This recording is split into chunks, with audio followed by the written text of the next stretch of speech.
శ్రీమాత్రే నమః. మిత్రులందరికీ శుభోదయం.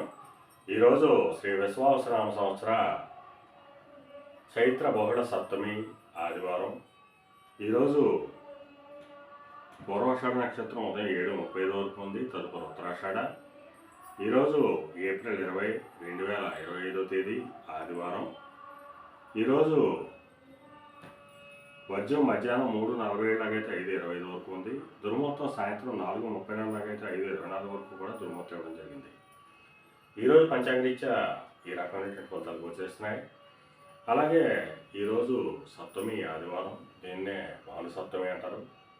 ఈ సప్తమి ఆదివారం భాను సప్తమి వచ్చిన రోజు ఆ సూర్యభగవాను ఆరాధించినట్టయితే ఆరోగ్యం చేకూరుతుందని, రాజకీయంగా పలుకుబడి పేరు ప్రతిష్టలు పెరుగుతాయని, అలాగే ఉన్నత అధికారుల యొక్క దర్శన భాగ్యం కలుగుతుందని, వారి ద్వారా కార్యజయం కలుగుతుందని చెప్పి మనకు శాస్త్రాల్లో తెలియజేయడం జరుగుతుంది.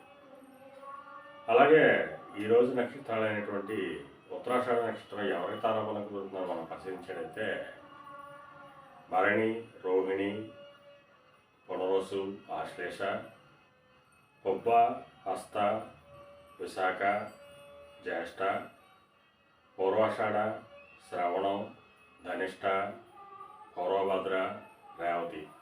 ఈ నక్షత్రంలో జన్మించినటువంటి మన మిత్రులందరికీ కూడా ఈరోజు నక్షత్రం ఏంటంటే ఉత్తరాషాఢ అనుకూలంగా ఉంటుంది. అందువల్ల ఇప్పుడు ఎప్పుడుంటే నక్షత్ర జాతకులందరికీ ఈరోజు శుభకరంగా ఉండే అవకాశం ఉంది. అలాగే ఈరోజు రాశి ఫలంలో మనం పరిశీలించినట్లయితే మేషరాశిలో జన్మిన వాళ్ళకి పితృరాజధానికి సంబంధించిన శుభవార్తలు ఉంటారు. వృషభ రాశిలో జన్మిన వాళ్ళకి అనారోగ్య సూచన ఉంది. మిథున రాశిలో జన్మిన వాళ్ళకి కళతరపరకు ధనలాభం కలుగుతుంది. కర్కాటక రాశిలో జన్మిన వాళ్ళకి శత్రుభయం కలుగుతుంది. సింహరాశిలో జన్మిన వాళ్ళకి సంతానానికి సంబంధించిన శుభవార్తలు వింటారు. కన్యా రాశిలో జన్మిన వాళ్ళకి ఆకస్మిక ప్రయాణాలు చేయాల్సిన అవసరం ఉంటుంది. తులారాశిలో జన్మిన వాళ్ళకి పరాక్రమంతో ఆదాయం ఏర్పడతాయి. వృశ్చిక రాశిలో జన్మిన వాళ్ళకి ధనాదాయ వృద్ధి కలుగుతుంది. ధనురాశిలో జన్మిన వాళ్ళకి ఆరోగ్యం చేకూరుతుంది. మకర రాశిలో జన్మిన వాళ్ళకి అనారోగ్య సూచన, కార్యాటంకాలు కలుగుతాయి. కుంభరాశిలో జన్మిన వాళ్ళకి చేసేటట్టు వ్యాపారాలు లాభసాటిగా సాగేటువంటి అవకాశం ఉంటుంది.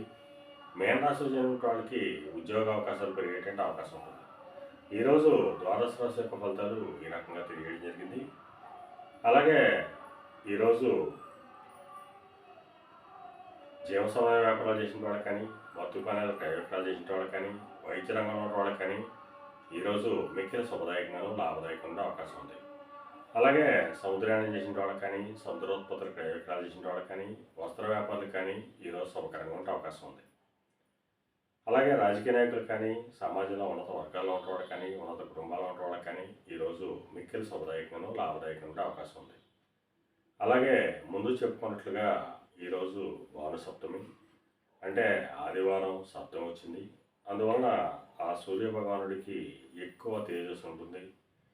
అందువలన ఆ సూర్యభగవానుడిని ఆరాధించినట్టయితే ఆరోగ్యం, అలాగే పేరు ప్రతిష్టలు పెరిగేటువంటి అవకాశం ఉంటుంది.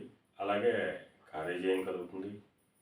అధికారుల్ని ప్రసన్నం చేసుకోవడం కోసం కూడా మనం ఈ భాను సప్తమిని ఆచరించినట్టయితే ఖచ్చితంగా అధికారుల వల్ల కావలసినటువంటి పనులు పూర్తి అయ్యేటువంటి అవకాశం ఉంటుంది. అలాగే మరలా రేపు శుభోదయం కార్యక్రమంలో మరిన్ని విషయాలు తెలుసుకుందాం. అంతవరకు మన మిత్రులందరికీ మరొకసారి శుభోదయం. ఇట్లు మీ పెద్దబాబు సిద్ధాంతి గొల్లలమ.